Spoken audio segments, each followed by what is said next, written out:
Welcome to my class. नमस्ते student. बच्चों, हम पढ़ रहे विषय हिंदी और हिंदी का यह आज हमारा कक्षा है 8वीं।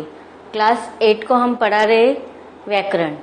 व्याकरण में हमारा आज का टॉपिक है वाक्य निर्माण। वाक्य निर्माण में हम पढ़ रहे वाक्य भेद और वाक्य भेद का यह सेशन नंबर 3 है। इसके पहले भागों में हमने देखे कि वाक्य किसे कहते हैं, वाक्य के 2 अंग भी देखे और फिर अलग अलग उदाहरणों के द्वारा वाक्य के अंगों को हमने पहचाना। उसके बाद हमने देखा कि रचना के आधार पर वाक्य के भेद और अर्थ के आधार पर।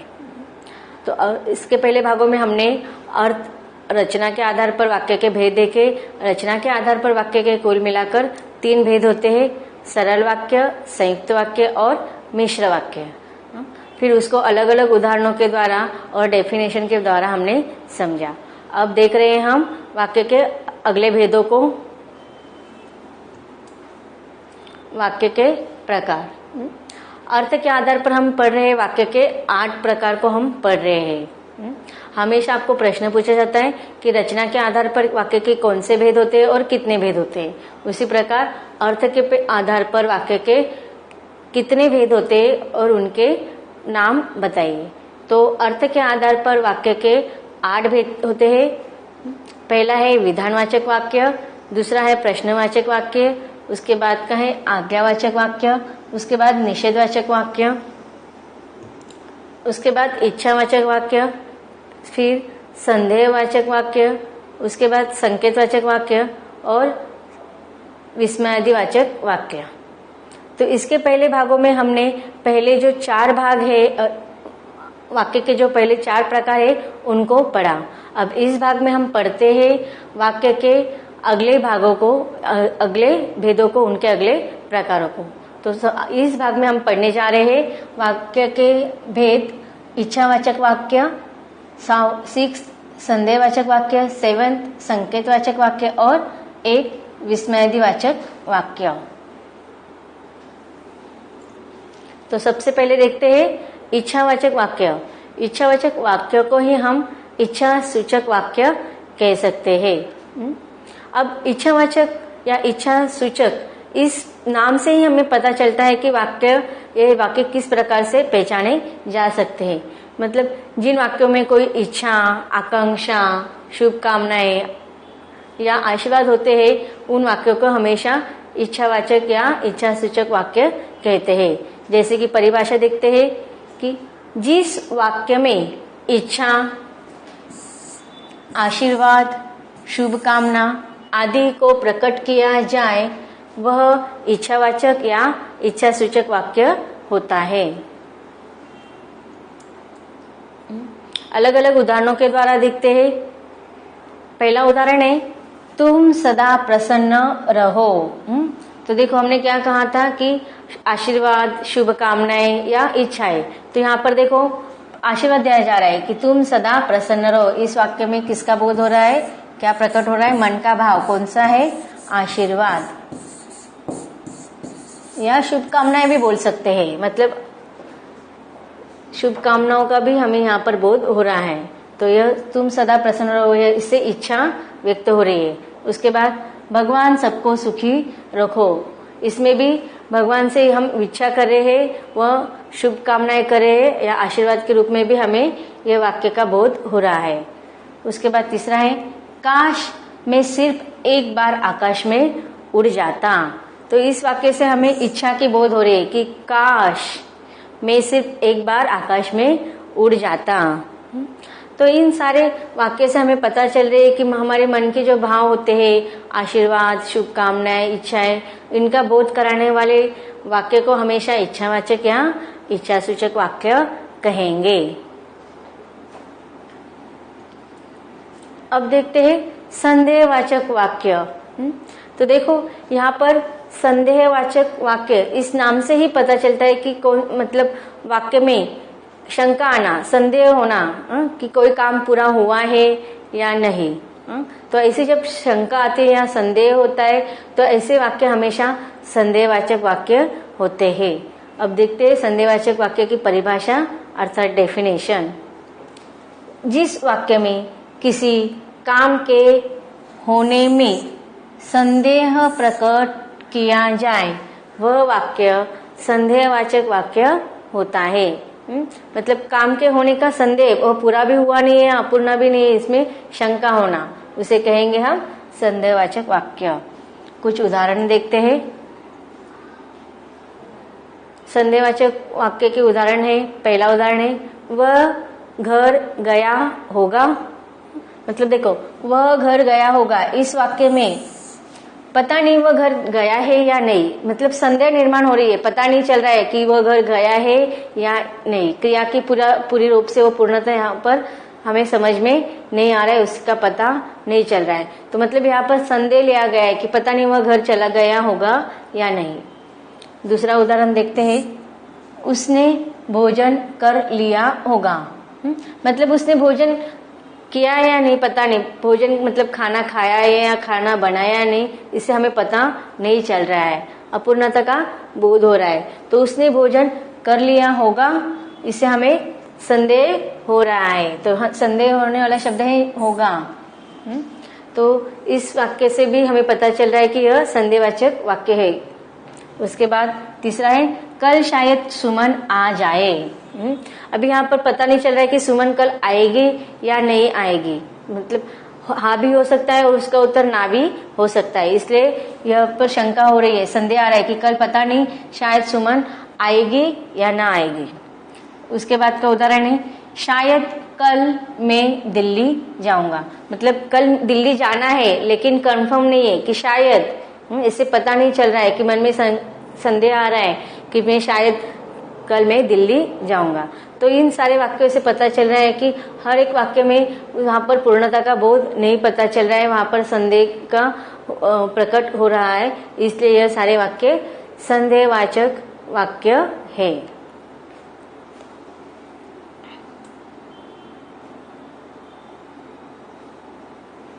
अब देखते हैं संकेतवाचक वाक्य। संकेतवाचक वाक्य की डेफिनेशन देखते हैं पहले। अभी देखो, संकेतवाचक वाक्य, इस शब्द से भी हमें पता चलता है कि किसी की तरफ संकेत करना। तो इसे जैसे ही वाक्य में अगर किसी की ओर संकेत किया जाता है तो वह वाक्य हमेशा संकेतवाचक वाक्य कहते हैं। जैसे कि डेफिनेशन में देखते हैं, जिस वाक्य में संकेत या शर्त हो, संकेत के साथ साथ क्या होना चाहिए, शर्त अगर होती है वाक्य में, तो वह वाक्य हमेशा संकेतवाचक वाक्य कहलाते हैं। तो देख, हम कुछ उदाहरणों के द्वारा उसे समझते हैं कि संकेतवाचक वाक्य कैसे पहचाने जाते हैं। पहला उदाहरण है, यदि तुम परिश्रम करोगे तो सफल होगे। तो देखो, यहाँ पर एक वाक्य दिया गया है, यदि तुम परिश्रम करेंगे तो सफल होंगे। मतलब तुम्हें क्या करना है, परिश्रम करना है, तभी तुम क्या होंगे, सफल होंगे। मतलब सफल होने का संकेत क्या है कि परिश्रम करना जरूरी है। तो यहाँ पर सफल होना एक कार्य है और उसके और सफल होने के लिए क्या संकेत है कि वह परिश्रम करना।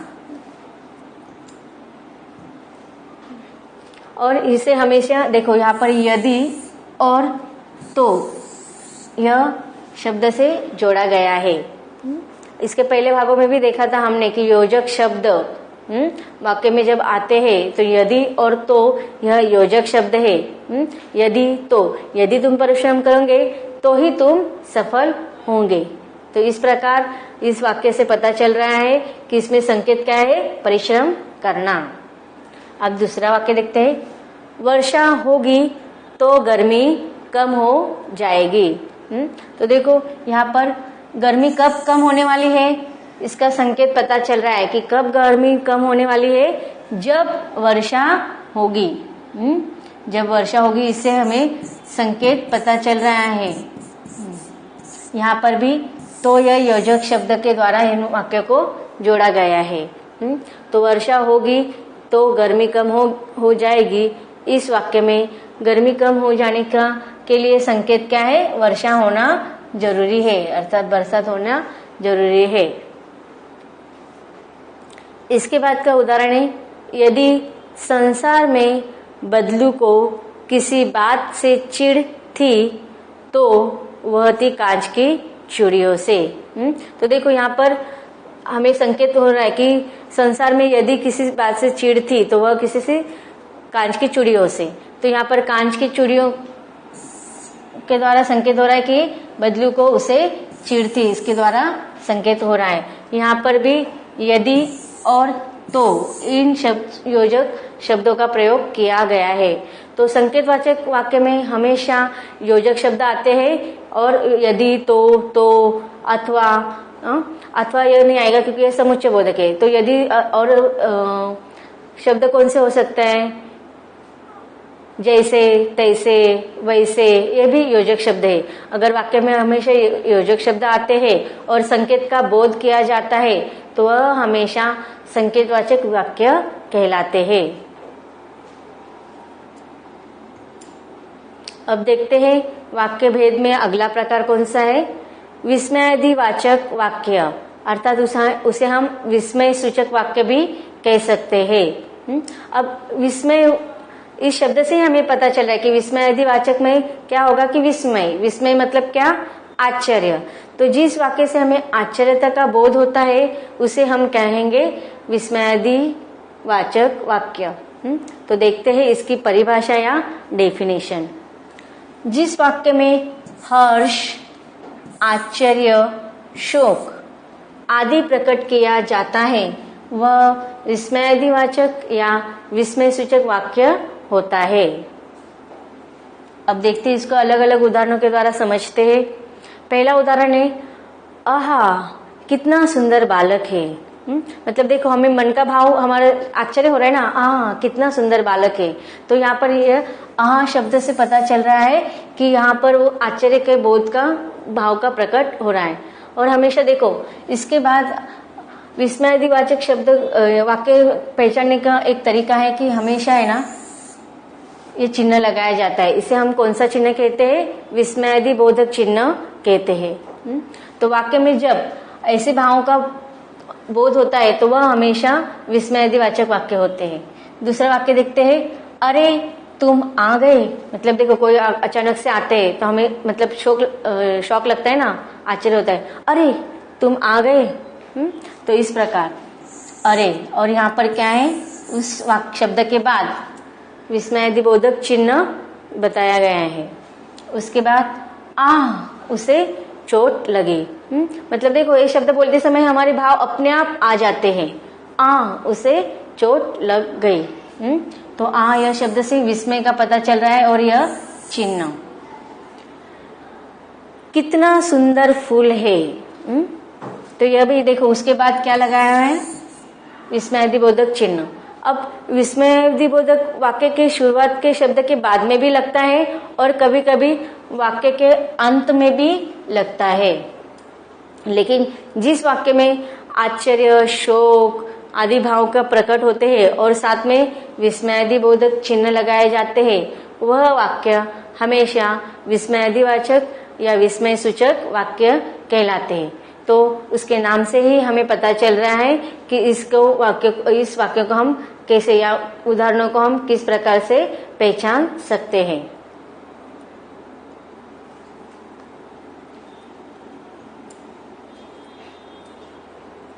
तो अब तक हमने व्याकरण में जो कुछ पढ़ा है उसको हम कुछ सराव के द्वारा और देखते हैं। पहला प्रश्न पूछा गया है, अर्थ के आधार पर वाक्य के कितने भेद होते हैं? वाक्य के हमेशा दो भेद होते हैं, दो प्रकार के भेद होते हैं। एक रचना के आधार पर और दूसरे अर्थ के आधार पर। हमने पढ़ा था रचना के आधार पर कितने भेद होते हैं? 3, और अर्थ के आधार पर 8 होते हैं। तो देखते हैं इसमें से कौन सा विकल्प सही है। पहला है क 7, ख 5, ग 2, घ 8। तो अर्थ के आधार पर वाक्य के हमेशा 8 भेद होते हैं। तो इसका सही उत्तर है घ 8। इसके बाद का प्रश्न है, राम विद्यालय जाता है, अर्थ के आधार पर वाक्य का भेद बताइए। अब देखो, एक वाक्य दिया गया है आपको, कौन सा है? वाक्य इस प्रकार है, राम विद्यालय जाता है। तो आपको उसका भेद बताना है। अब हमने देखे थे वाक्य के अलग अलग भेद देखे थे। उसमें से राम विद्यालय जाता है, इसमें क्या है, इसमें एक विधेय भी है और एक उद्देश्य भी है। मतलब ये साधारण वाक्य है, सर्वसामान्य जो हम आम तौर पे जो बातें करते हैं, हाँ, तो वाक्य से पता चल रहा है। अब देखते हैं निषेधवाचक वाक्य। उत्तर का विकल्प पहला है क, निषेधवाचक वाक्य। अब हमने देखा था कि निषेध वाक्य वाचक में हमेशा क्या होता है, निषेध किया जाता है और कौन से शब्द का प्रयोग किया जाता है, नहीं। हाँ, तो इसमें निषेधवाचक शब्द नहीं है, इसलिए यह निषेधवाचक वाक्य नहीं हो सकता है। उसके बाद का उत्तर विकल्प का ख है प्रश्नवाचक वाक्य। अब प्रश्नवाचक वाक्य में हमने देखा था कि प्रश्न पूछा जाता है या प्रश्न होता है और इस वाक्य के अंत में, प्रश्नवाचक वाक्य में अंत में हमेशा प्रश्न चिन्ह लगाया जाता है। अब इस वाक्य में प्रश्न चिन्ह भी नहीं, इसलिए प्रश्नवाचक वाक्य भी नहीं है। अब देखते हैं विकल्प का अगला उत्तर ग, इच्छावाचक वाक्य। इच्छावाचक वाक्य में हमने देखा था कि हमेशा किसी इच्छा का बोध होता है, तो यहाँ पर हमें किसी इच्छा का बोध नहीं हो रहा है। अब देखते हैं घ, विधानवाचक वाक्य। विधानवाचक वाक्य में देखा था कि सर्वसामान्य साधारण वाक्य जिसमें एक उद्देश्य होता है और एक विधेय होता है, तो हमें इससे पता चल रहा है कि राम विद्यालय जाता है, यह वाक्य में एक साधारण वाक्य है और वह उद्देश्य भी है और एक विधेय भी है, तो यह उत्तर होगा हमारा विधानवाचक वाक्य। तो इस प्रश्न का उत्तर है विकल्प घ, विधानवाचक वाक्य। अब देखते हैं तीसरा उदाहरण, मोहन पाठशाला जाता है, वाक्य का भेद बताइए। तो देखो अभी वही हम देखना है हमें कि निषेधवाचक वाक्य में क्या होता है, नहीं का बोध होता है, यहाँ पर नहीं पता नहीं चल रहा है। उसके बाद प्रश्नवाचक वाक्य में भी प्रश्न पूछा जाता है, यहाँ पर प्रश्न का भी बोध नहीं होता है। और इच्छावाचक वाक्य में भी क्या होता है, इच्छा का व्यक्त किया जाता है लेकिन इच्छा भी व्यक्त नहीं किया है। तो यहाँ पर क्या है, मोहन पाठशाला जाता है, क्या है, एक सर्वसाधारण वाक्य है, तो इसका विकल्प का सही उत्तर होगा घ, साधारण वाक्य। अब देखते हैं चौथा प्रश्न, अरे तुम कब आए, वाक्य का भेद बताइए। अब आपको वाक्य क्या दिया गया है, अरे तुम कब आए। अब देखते हैं उत्तर में विकल्प कौन कौन से दिए हैं। पहला विकल्प है क, विधानवाचक वाक्य। यह सर्वसाधारण वाक्य दिखाई नहीं दे रहा है, तो ये उत्तर नहीं हो सकता ना। अब देखते हैं ख, प्रश्नवाचक वाक्य। प्रश्नवाचक वाक्य में इस वाक्य में आपको प्रश्न नहीं पूछा गया है और प्रश्न चिन्ह भी नहीं है। उसके बाद ग, इच्छावाचक वाक्य। इच्छावाचक वाक्य में इच्छा व्यक्त की जाती है, विनती की जाती है, तो यहाँ पर कहीं पर हमें इच्छा दिखाई नहीं दे रही है। अब देखते हैं घ, विस्मयादिबोधक वाक्य। तो देखो विस्मयादिबोधक वाक्य में हमने क्या पढ़ा था कि विस्मय होता है, आश्चर्य होता है, आनंद होता है, हर्ष होता है और इसमें हमेशा विस्मयादिबोधक चिन्ह लगाया जाता है और वह चिन्ह कौन सा होता है, ए वाला, विस्मयादिबोधक। और यह इस वाक्य में देखते हैं चिन्ह है अरे। इसके बाद यहाँ पर शोक का प्रकट, अचानक आश्चर्य हो रहा है ना, अरे तुम कब आए, तो यह वाक्य होगा, उत्तर होगा इसका विस्मयादिबोधक वाक्य। तो इस प्रश्न का सही उत्तर है विकल्प घ, विस्मयादिबोधक वाक्य। अब देखते हैं प्रश्न अगला प्रश्न है, मोहन डाकिया है, रचना के आधार पर वाक्य का भेद बताइए। इसके पहले हमने अर्थ के आधार पर देखा था, अब रचना के आधार पर हमें देखना है कौन सा वाक्य का प्रकार है। पहला है संयुक्त वाक्य, दूसरा है सामान्य वाक्य, तीसरा है मिश्र वाक्य और चौथा है सरल वाक्य। तो संयुक्त वाक्य क्या कहते हैं, संयुक्त वाक्य में हम कहते हैं वह हमेशा क्या होता है, विस्मय समुच्चय बोधक अवयव के द्वारा या शब्दों के द्वारा उसे जोड़ा जाता है, तो ये भी नहीं है। सामान्य वाक्य है, मिश्र वाक्य भी नहीं है, सामान्य वाक्य का प्रकार ही नहीं है। और मिश्र वाक्य में भी क्या होता है, योजक चिन्ह के द्वारा जोड़े जाते हैं, उसमें प्रधान वाक्य और आश्रित उपवाक्य होते हैं। घ में सरल वाक्य, तो सरल वाक्य में मोहन डाकिया है, यह एक सरल वाक्य है, तो इसका सही उत्तर होगा विकल्प घ, सरल वाक्य। तुम्हें क्या लगा कि वे चले गए, रचना के आधार पर वाक्य का भेद बताइए। अब देखना है कि संयुक्त वाक्य क्या होता है कि हमेशा दो विस्मय समुच्चय बोधक शब्दों के द्वारा जोड़ा जाता है। तो यहाँ पर समुच्चय बोधक शब्द से नहीं जोड़ेंगे। वाक्य क्या है कि तुम्हें क्या लगा कि वे चले गए। अभी यहाँ पर की शब्द का प्रयोग हुआ है, तो की क्या है, योजक चिन्ह है। तो देखते हैं हमें इसे, संयुक्त वाक्य में योजक चिन्ह नहीं होते, सामान्य वाक्य तो वाक्य का प्रकार ही नहीं है, सरल वाक्य में सर्वसाधारण बात की जाती है, और मिश्र वाक्य में हाँ ये मिश्र वाक्य हो सकता है क्योंकि यहाँ पर योजक चिन्ह की इसका प्रयोग किया गया है। तो इसका सही आंसर होगा विकल्प घ, मिश्र वाक्य। आगे का प्रश्न है, मैं आज काम पर नहीं जाऊंगा, वाक्य के भेद बताइए। अब देखो वाक्य से ही पता चला है कि मैं आज काम पर नहीं जाऊंगा, तो यहाँ पर नहीं इस शब्द का प्रयोग किया गया है, इसलिए हमें ये वाक्य का प्रकार पहचानने में आसानी हो रही है कि इसमें कौन सा है, साधारण वाक्य है, प्रश्नवाचक वाक्य है, इच्छावाचक वाक्य और निषेधवाचक वाक्य। तो जहाँ पर नहीं शब्द का प्रयोग किया जाता है वो वाक्य का प्रकार होता है निषेधवाचक वाक्य, इसलिए यह उत्तर का विकल्प है घ, निषेधवाचक वाक्य। तो बच्चों अब तक हमने देखा कि वाक्य किसे कहते हैं, वाक्य के अलग अलग भेदों को हमने अलग अलग उदाहरणों के द्वारा समझा। तो अब इसके अगले हम अब यहीं पर रुकते हैं और इसके अगले भाग में मिलेंगे हम अगले व्याकरण के नए टॉपिक के साथ। मिलते हैं अब अगले भाग में।